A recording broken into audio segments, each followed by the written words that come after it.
It's been a while, but we're back with some defect spec.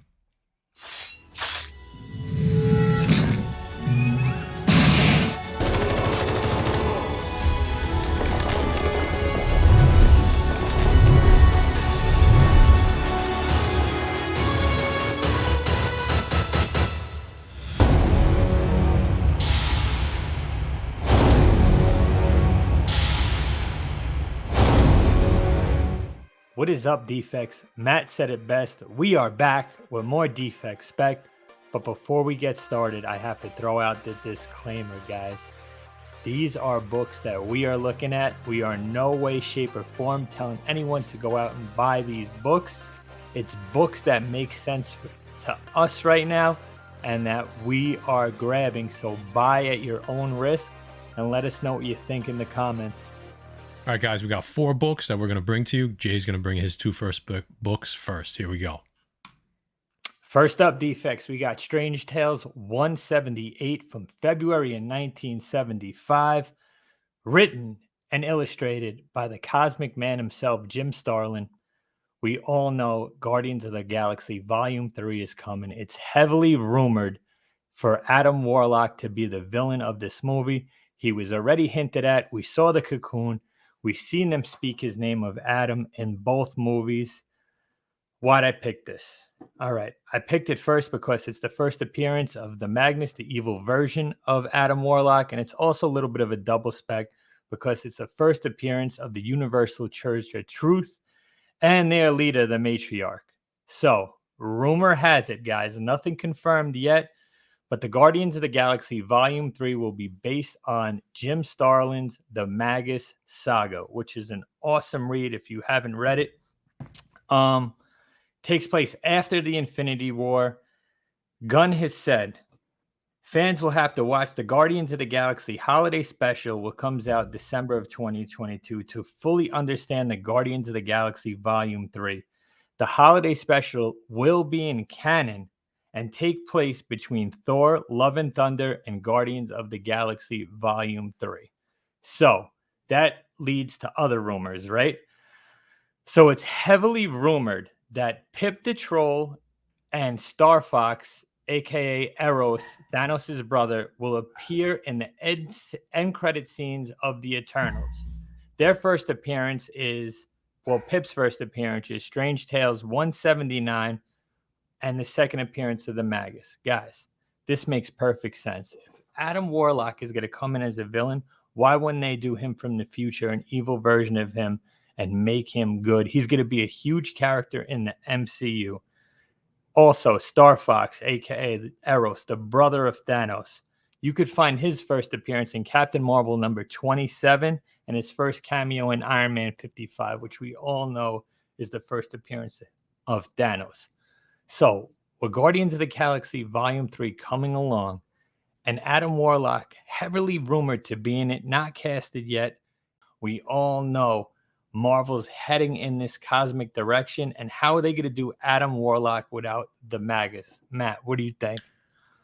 It's a great pick. I mean, regardless of spec or not, that little Starlin run at the end of Strange Tales here is a must for every PC, and I think you got to buy these now because once the pieces start to really fit together more than they are now, these books are just going to go through the roof.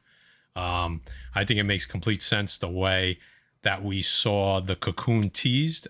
I can't remember their name. The gold people, right, in Guardians 2. Obviously, are setting up Adam to be bad. So, do we down the road? Do we get Adam? He turns good, and then all of a sudden, there, like you said, you get the Magnus. I could definitely see that happening. It fits in, like you said. We're getting Pip. It sounds like this makes a lot of sense. It's a great spec, and it's an awesome book for the PC, regardless. So this is a book that I know I have. So great pick, Jay. 100%. Thanks, man. Next up, another good one. All right, defects. I'm not done with the Guardians of the Galaxy Volume 3. I'm heavily invested in it. I think it's going to take Marvel into a different direction. And I'm going to read a couple of James Gunn's tweets that lead me to believe that. But first, Annihilation Conquest number 6 from June of 2008, written by Dan Abnett and illustrated by Alexei Brislat. Guys, the art in this is fantastic. The storyline between Annihilation and Annihilation Conquest, you get Wraith, you get a ton of new characters, you get Phyla-Vell gets the quantum bands and becomes the new Quasar. But why'd I pick this? It is the first appearance of the new Guardians of the Galaxy: Star-Lord, Rocket, Quasar, Phyla-Vell, Adam Warlock, Gamora, Drax, and Groot. So, like I said before, this movie's still on track for 2022. Gunn stated he couldn't remember a comic movie where someone didn't die, which leads us to believe that someone's going to die. In the original Guardians of the Galaxy, it was Groot that died. We knew he came back. In Volume 2, it was Yondu. I think it's going to be a major character in this one. But Gunn hinted Guardians of the Galaxy Volume 3 could bring the end to some key elements of the franchise while kickstarting a new chapter for the team. What could be the new chapter? We talked about the Magus. We talked about how Adam Warlock could be bad. Could he possibly turn good in the middle or towards the end of this movie and lead the new team of the Guardians of the Galaxy? Gunn also wrote, Guardians of the Galaxy Volume 3 will happen after the Infinity War. It will conclude the story of this iteration of the Guardians of the Galaxy and will help catapult old and new characters in the next 10 years and beyond of the MCU.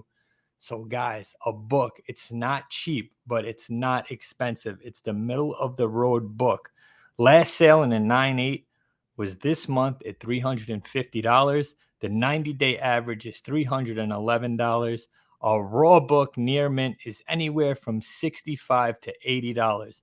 This is a key to have. If you're an Adam Warlock fan, if you're a Guardians of the Galaxy fan, this is a book you are going to want to pick up because I could totally see this happening.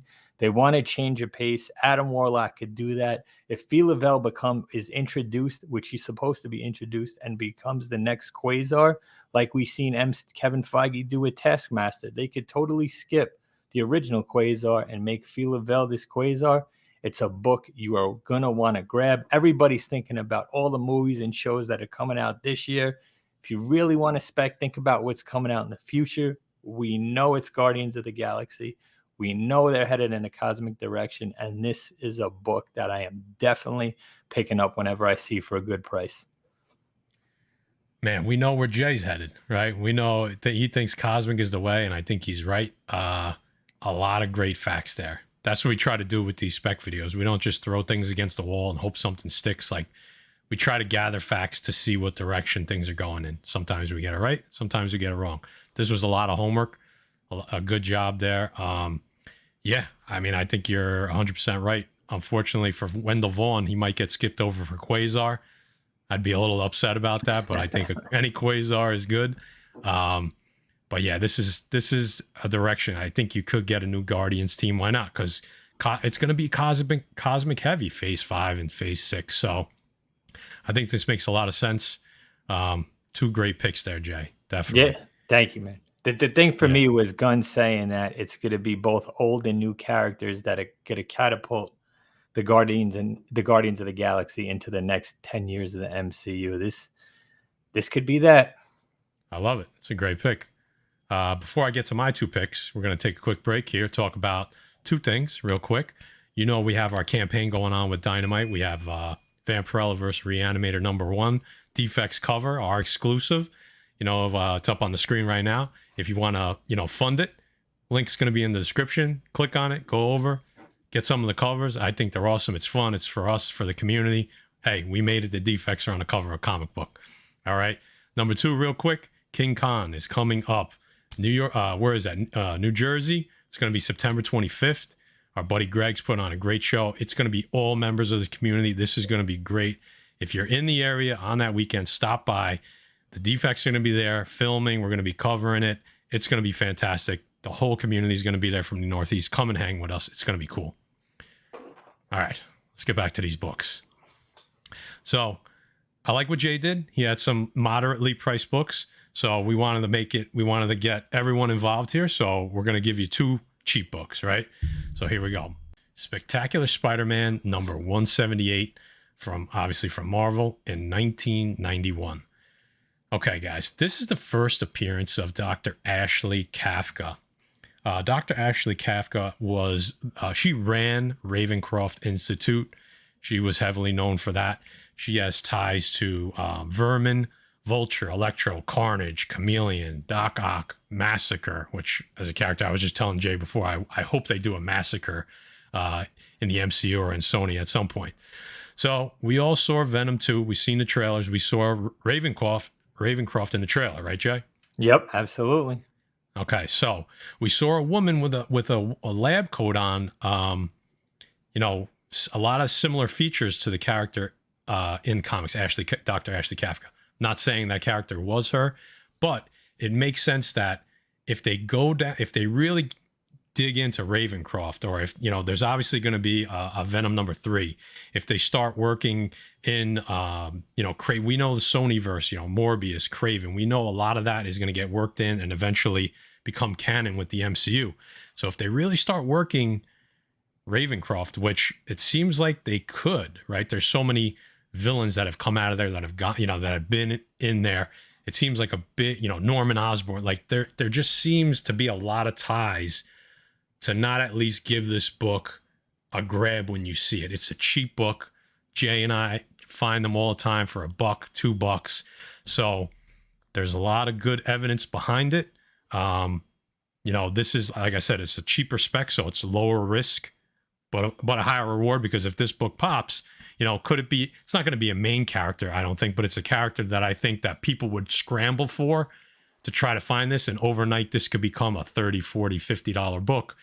And if you bought it for $2, $3, I think that's a pretty good investment. So, not a lot to say about this one. It just, those pieces are starting to fit together.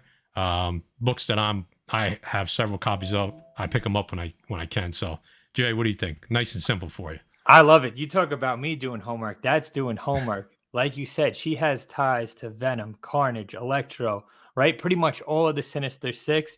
We see them coming out in the new Spider-Man movie. We got Venom 2 coming out. You could only move forward with this character. So on a book you could find on $1 bin. Great job, Matt. How do you go wrong? Give it a shot. If we're wrong, we'll only owe you $1. There you go. All right, another cheap book. This one it varies. If you find it in a back issue, it's probably going to be $1 or $2. People are starting to catch on a little bit on eBay, because this is, a book that is not, you don't find a lot. So here we go.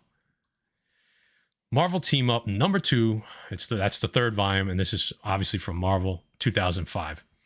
All right, so before I tell you which character this is, I think I'm starting, like Jay's looking to Cosmic, I'm looking something similar. I'm looking to Scrolls, right? I'm looking to try to buy Scroll spec, because we clearly know that's happening, and I think it's being slept on heavily. Obviously, the major players like Super Scroll and the first appearance of the Scrolls, those are books that are expensive. They've gone up. We already know. Most people aren't buying those. So we got to go to that next level. What can we buy for $5, $10? That's going to be 50 to 100, And there's a lot of scroll books out there. I don't, Jay gave you bonus books during his first and second book. I'm not giving you any bonus books, okay? I just gave those because it went hand in hand. No, 100%. So there's a lot of good scroll books out there. So, there's not a ton of connection here that's like, oh yeah, that totally fits, more than I'm trying to find the most, I'm trying to find some important scroll characters, because we know there's going to be a whole scroll saga, okay? So this is the first appearance of Titanus, all right? Pretty cool character. So what's interesting about this scroll is 2 things. He can't shapeshift, okay? Which I think could, that's the first thing that kind of like triggered in my head. I was like, okay, cool. I like that. That's something different, right? And also, he was given the equivalent of like the super soldier serum, right? And we know that's been done. It seems like that's a playbook that the MCU keeps going back to, making super soldiers. So he was part of the Super Scroll project, which I gotta believe we're getting Super Scroll, right, Jay? I mean, yeah, how do you get the Scrolls without him? And we've seen him in TV shows, we've seen him in movies already. Right. They're here. They're not even coming. They're here. So, like I said, Super Scroll project, really strong, goes off and just annihilate. Like he just causes havoc. So this could be an antagonist or a minor antagonist for part of the Scroll saga. It makes some sense. He actually has a run in Japan with Sunfire. So I know we don't have mutants yet, but you know, Sunfire. Wait, Sunfire is a mutant, right? No, Believe so. yes. And if we're wrong, tell us in the comments because I might be wrong. But I think he's a mutant.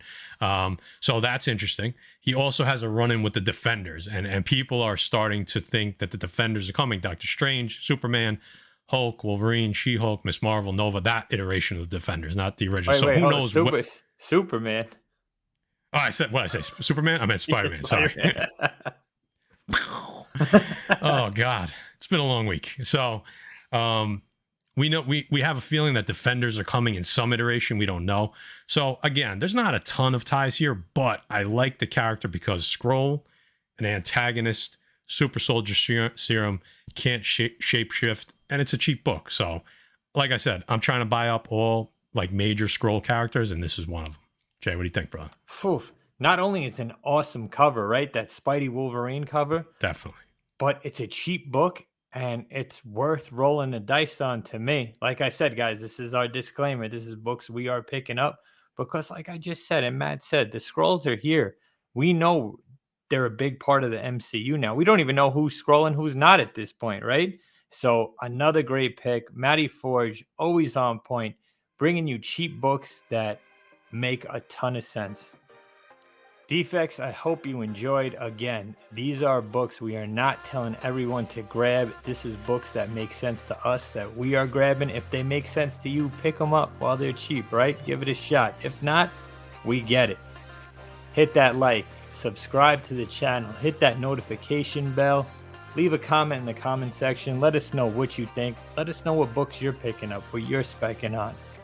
If you're new to the channel, we have the Defect Spec. We have New Comic Book Day on Mondays discussing all new books coming out presented by CBSI. We have Cover Chasing, covers that we like. And it could be anything, no spec behind it, just covers that we are a fan of. We have a Defects Discuss where we discuss different things in the community, different things in the market, everything comic books. So we hope you enjoy. We'll catch you the next time. On behalf of myself, Matt Forge, Guy Forge with Irrepressible Defects. We'll catch you on the next one.